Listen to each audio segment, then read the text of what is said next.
Et puis en fait, petit à petit, j'ai réalisé que, en fait, non seulement Dieu n'était pas fatigué en fait de m'entendre, mais finalement, en fait, il prenait plaisir à ce que je partage mon expérience d'être humain avec lui dans tous ces petits détails. Non, mais en fait, je suis jamais seul.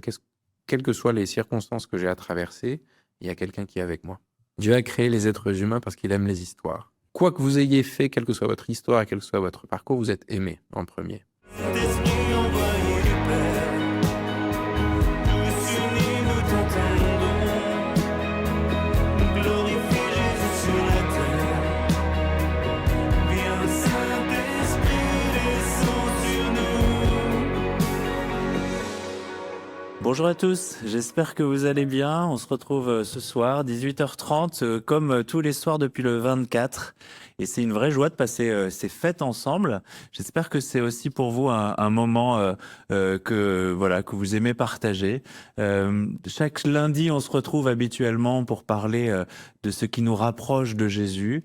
On s'est rendu compte que le lundi, il y avait beaucoup de commentaires de votre part sur la question de la solitude.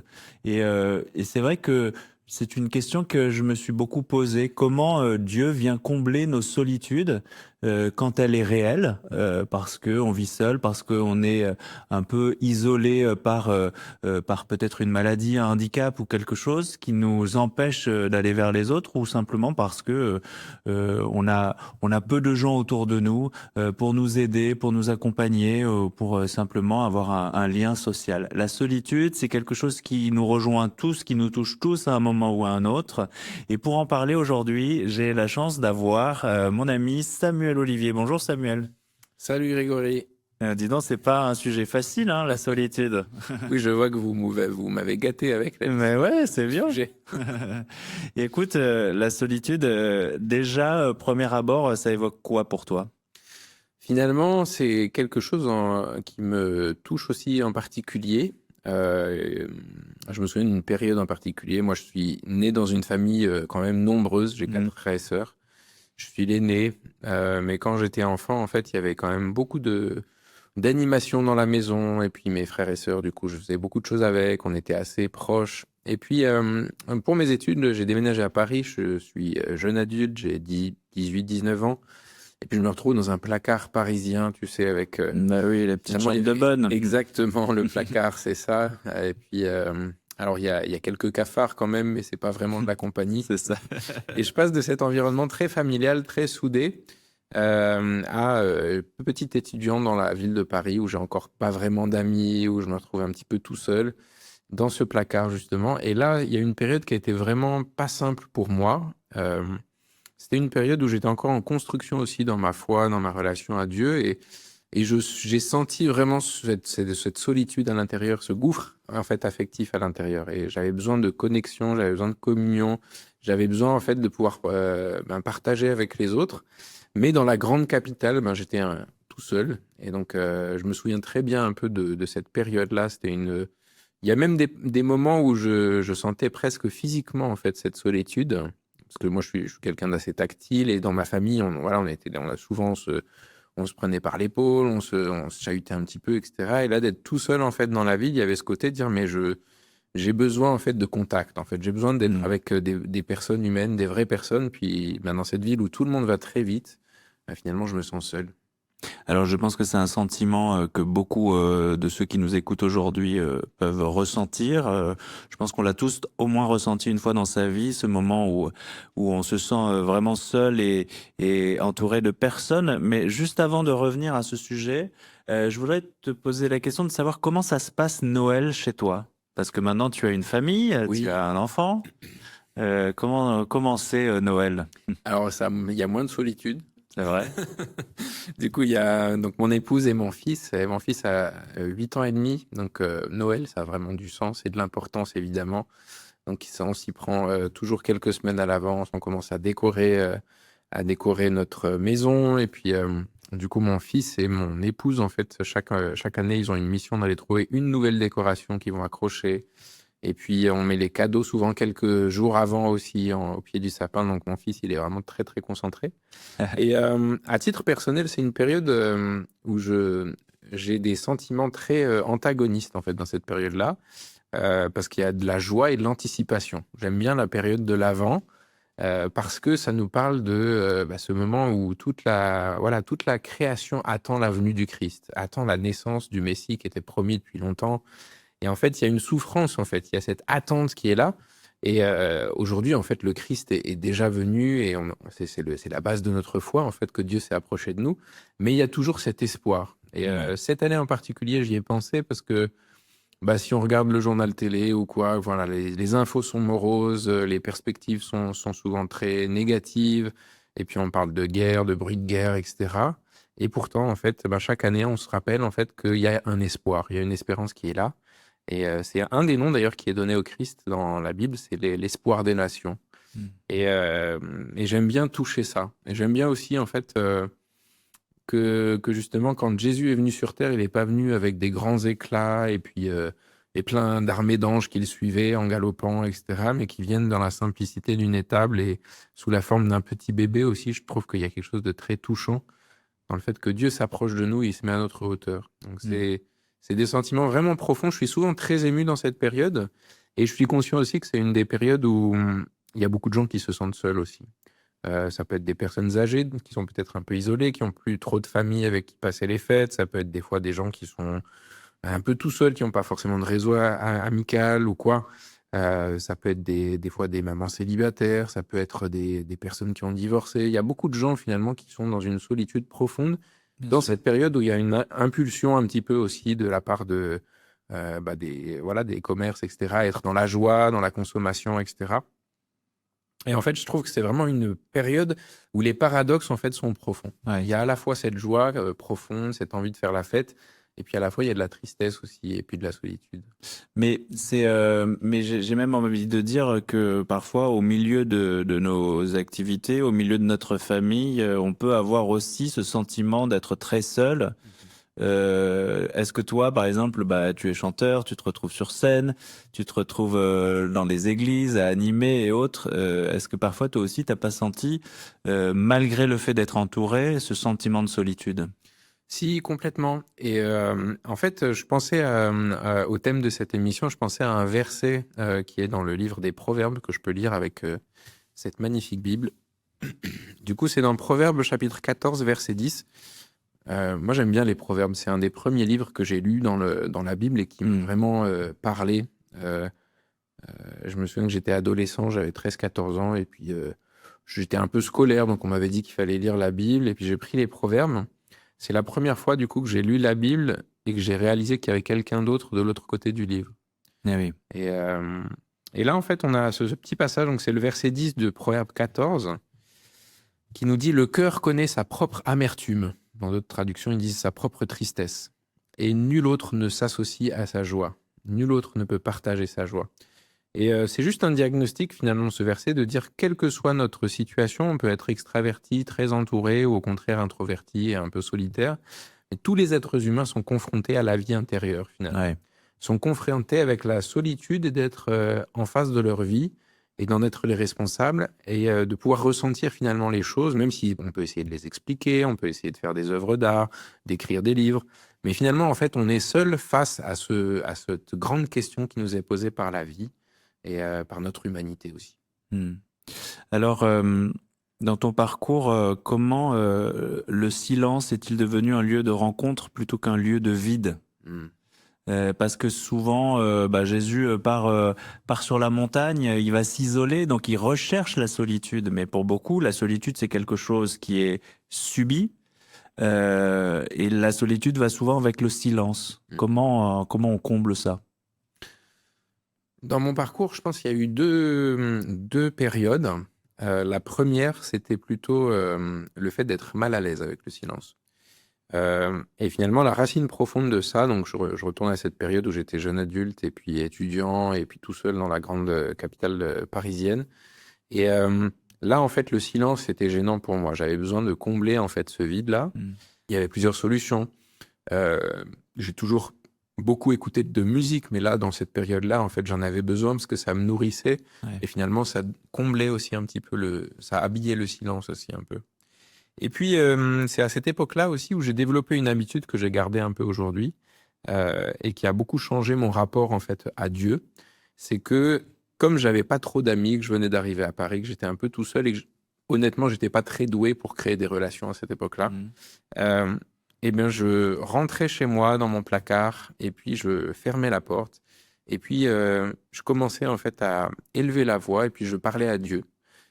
C'était pas un moment de prière très formalisé, tu vois. C'était pas, je récitais pas le Notre Père, je me mettais pas à genoux. C'était vraiment en fait une conversation informelle où je racontais tout ce qui me passait par la tête, ce que j'avais mangé à midi. Je faisais une formation du coup universitaire, enfin en tout cas des études. Donc bah, je racontais ce que j'avais fait, ce que j'avais bien aimé, pas aimé, comment j'avais dit bonjour à un tel, comment machin il m'avait mal parlé. C'était une période aussi où je me posais beaucoup de questions sur. J'avais envie de fonder une famille, de rencontrer quelqu'un, mais j'étais célibataire aussi, donc tout était bon en fait pour raconter à Dieu les moindres finalement bruissements de mon âme, les moindres questions, les moindres choses. Si j'avais eu un vrai ami humain en Ouais. face de moi, je pense que je l'aurais saoulé en racontant tous ces détails. L'avantage, c'est que Dieu, il se Je peux lasse pas. s'enfuir quelque part, je sais pas. Non, et puis en fait, au départ, c'était plus un besoin. J'avais Ouais. besoin en fait que quelqu'un écoute ce que j'avais à dire. Et puis en fait, petit à petit, j'ai réalisé que en fait, non seulement Dieu n'était pas fatigué en fait de m'entendre, mais finalement, en fait, il prenait plaisir à ce que je partage mon expérience d'être humain avec lui dans tous ces petits détails. Et est-ce que finalement, c'est pas le moment où tu as fait grandir une intimité avec lui? Paradoxalement, dans cette solitude, tu découvres une intimité particulière avec Dieu. Exactement, et c'est là où ça a basculé en fait pour moi, cette période-là. Parce que j'utilisais le mot gouffre affectif tout à l'heure, c'est aussi parce que finalement il y avait beaucoup d'aspirations et d'attentes et d'identités qui n'étaient pas forcément bien posées aussi à l'intérieur de moi. Et dans cette période, au fur et à mesure que je développais cette intimité avec Dieu, cette conversation continuelle finalement, il y a des choses qui changeaient aussi à l'intérieur de moi, j'en étais pas conscient. J'ai eu l'occasion d'en parler déjà dans le présentiel, mais une des choses qui a beaucoup changé ma vie, c'est la découverte de la paternité de Dieu pour moi. Oui. Mais dans cette saison-là, je dis souvent, il n'y a pas eu de grand flash, il n'y a pas eu de grande expérience, etc. Mais c'est petit à petit où j'ai réalisé que, en fait, Dieu est intéressé aux choses les plus insignifiantes de ma vie, en fait. Et quand Dieu nous dit je suis ton père, hein, c'est un film célèbre, c'est réel. C'est-à-dire que c'est pas juste une manière de parler, c'est dire en fait la paternité, le fait de prendre soin de ses enfants, c'est quelque chose qui est issu de très loin en fait de la manière dont Dieu se considère par rapport à nous. La vraie paternité, c'est celle de Dieu en fait. Toutes les autres paternités dérivent en fait de cette paternité initiale. Et en fait, c'est le moment, alors c'est un cliché un peu, mais il y a une aspiration profonde qui a été comblée. Et finalement, c'est le moment où à la fois, je connais la solitude encore aujourd'hui, hein, que je sois tout seul ou que je sois entouré, comme tu disais tout à l'heure, c'est très vrai. Parce que le verset de Proverbe, il s'applique encore à moi aujourd'hui, même si je suis marié, même si j'ai mon fils qui me réveille le matin en chantant, etc. Mais dans cette solitude, je suis jamais seul. Ouais. Et ce qui s'est passé dans cette période-là, ça a été une bascule parce que ça me rappelle en fait un écriteau qu'il y avait chez mes grands-parents quand j'étais petit. Tu sais, ces écriteaux en bois, tu sais, un peu kitsch. Des fois, il y a un verset, des fois, il y a des choses comme ça. Et là, ce qui avait marqué, c'était une phrase qui disait « Jésus est présent dans cette maison, hôte silencieux de chaque repas, auditeur silencieux de chaque conversation. » Quelque chose comme ça. Bon, je cite très mal, mais c'était ça l'idée. Waouh. Non, mais c'est beau. Et en fait, dans cette période où j'étais étudiant à Paris, j'ai commencé à le vivre concrètement. Ouais. C'est-à-dire que quand je rentrais dans mon appart, quand j'allais prendre le bus pour aller à l'école, dans toutes mes activités finalement, hein, tu vois, là tous les deux, on est dans ce studio, on a quelques invisibles qui filment quand même, mais on est juste tous les deux, mais finalement, Ben, pas loin. il y a toujours en fait quelque part la place du Christ aussi qui est là et qui écoute en fait ce que nous disons, qui peut-être peut souffler en fait dans nos cœurs aussi une pensée ou quelque chose à partager ensemble et qui est vraiment partie prenante en fait du matériel de nos vies au quotidien. Et ça en fait c'est quelque chose qui a vraiment changé les choses pour moi. Ça m'a donné en tout cas une paix intérieure, une stabilité aussi. Dire non mais en fait je suis jamais seul. Quelles que soient les circonstances que j'ai à traverser, il y a quelqu'un qui est avec moi. Alors, c'est un peu le sens de Noël, tout ça. C'est Dieu qui vient habiter notre quotidien, notre vie, qui vient épouser notre humanité. Qu'est-ce que ça vient réveiller en toi? Moi, je suis très touché par le fait que le Christ vienne sous la forme d'un bébé. Et puis, pas juste en claquant des doigts, tu vois, il aurait pu se dire, tiens, bah, je vais venir à 18 ans directement, comme ça je passe toute la partie, la crise d'adolescence, le fait d'être enfant, et puis surtout en étant bébé, en fait, ce qui m'émeut profondément, c'est que Dieu se mette à la merci finalement de l'être humain en faisant ça. Et en dépendance extrême en fait de Marie, de Joseph, il va avoir besoin en fait d'être nourri. C'est-à-dire que si personne ne nourrit Jésus quand il est bébé dans l'étable, en fait il meurt, alors que Ouais. c'est Dieu. Euh, des fois, je réfléchis un peu à ça. Le fait d'avoir un enfant aussi, ça m'a renvoyé un petit peu à ça, me dire, mais j'ai passé beaucoup de temps à changer les couches de mon fils et je me disais, mais comment est-ce que Dieu a pu se mettre sous la forme de ce petit bébé dans une dépendance extrême de l'être humain? Et ça, c'est quelque chose qui me bouleverse, qui me désarme aussi, de me dire, mais finalement, bah, il y a quelque chose de très profond dans l'évangile qui vient pas en s'imposant, qui vient pas en, voilà, en se mettant dans la Constitution ou, ou dans les articles de loi en disant bah, tout le monde doit être chrétien, maintenant c'est obligé. C'est pas comme ça en fait que Dieu vient vers nous finalement. Il nous invite, il nous propose, il nous tend la main, mais c'est jamais quelque chose qui va nous obliger à faire à tout prix, alors qu'il aurait la possibilité de le faire. Et finalement, moi, c'est quelque chose qui me touche et que j'ai envie de partager en fait à ceux qui m'entourent, de dire il y a quoi que vous ayez fait, quelle que soit votre histoire, quel que soit votre parcours, vous êtes aimé en premier. Ouais. Et vous êtes aimé au-delà de toute mesure. Il n'y a rien qui pourrait changer en fait cet amour pour vous. Et la seule chose qui peut que vous ayez à faire maintenant, c'est de prendre une décision, de faire un choix. Est-ce que vous voulez accepter en fait cet amour infini ou est-ce que vous préférez le mettre de côté?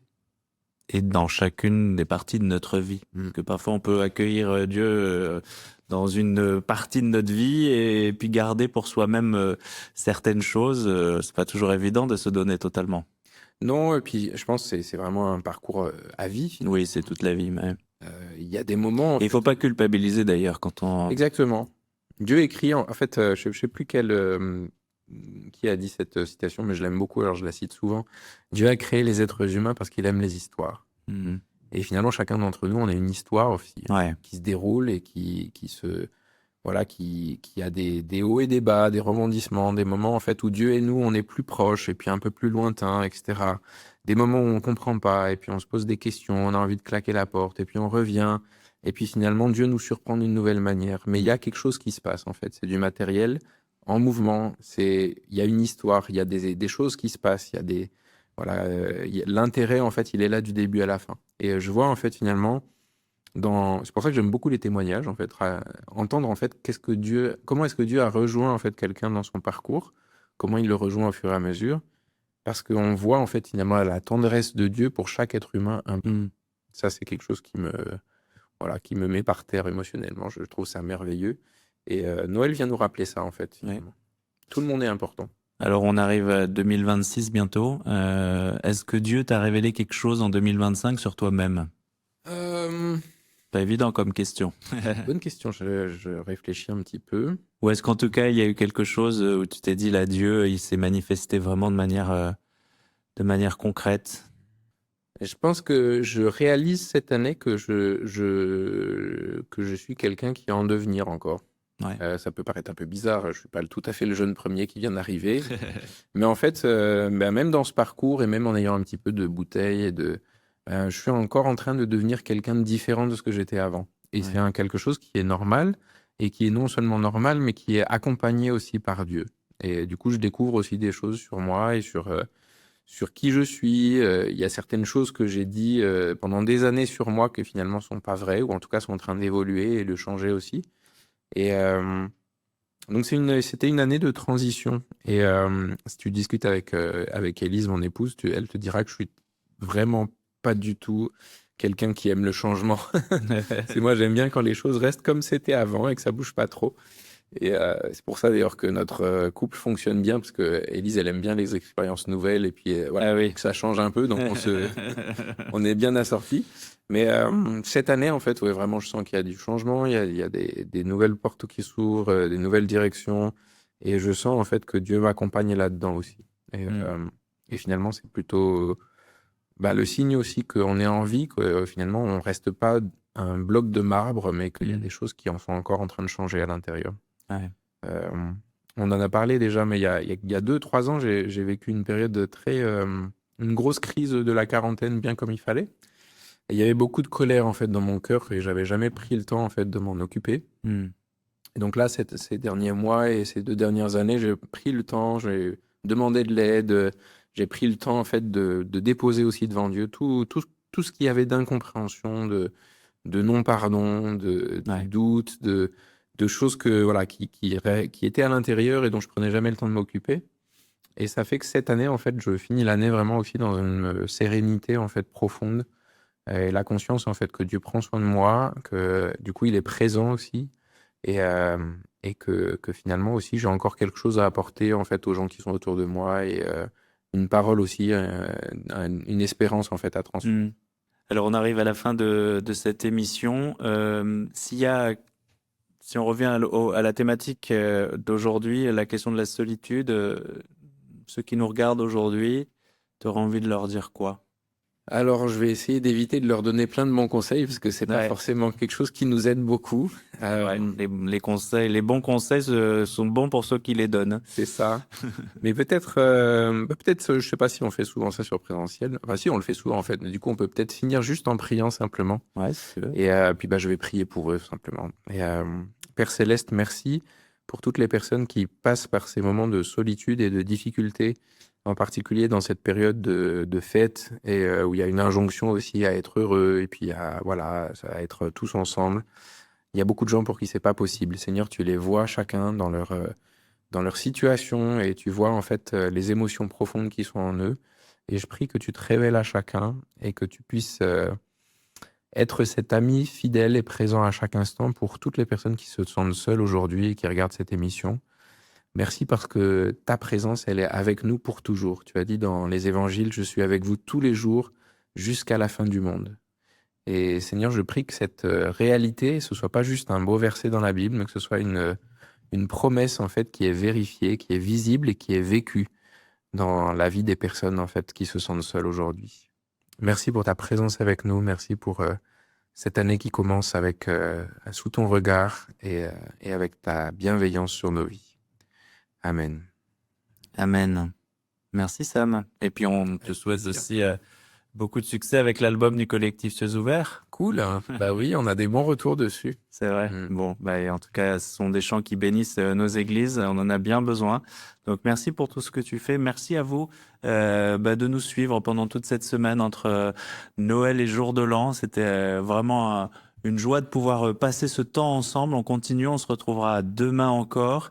Vous le savez, je vous le dis tous les jours, c'est notre période, notre semaine où on fait appel à vous pour soutenir notre mission, nos projets, nos ministères, que ce soit Info Chrétienne, que ce soit Présentiel, Un Miracle chaque jour et tous les autres projets qui sont soutenus par IC News. Eh bien, sachez que même un petit don compte et on a vraiment besoin de votre soutien pour pouvoir continuer cette mission. Si vous pensez que nos projets viennent nourrir votre vie spirituelle et viennent vous donner aussi des outils pour annoncer autour de vous. Alors, je l'ai pas fait dans les autres émissions, mais je voudrais le faire ce soir parce qu'il y en a un qui a préparé tout ça, qui a fait que ce programme existe. Il est toujours caché derrière les caméras. Pour une fois, il n'est pas derrière un écran, il est vraiment en live. Alors, je vous invite à tous dans les commentaires à lui dire un grand merci. Il s'appelle Benjamin, vous le savez. Et merci à lui parce que c'est grâce à lui qu'on fait ce programme entre Noël et Jour de l'An.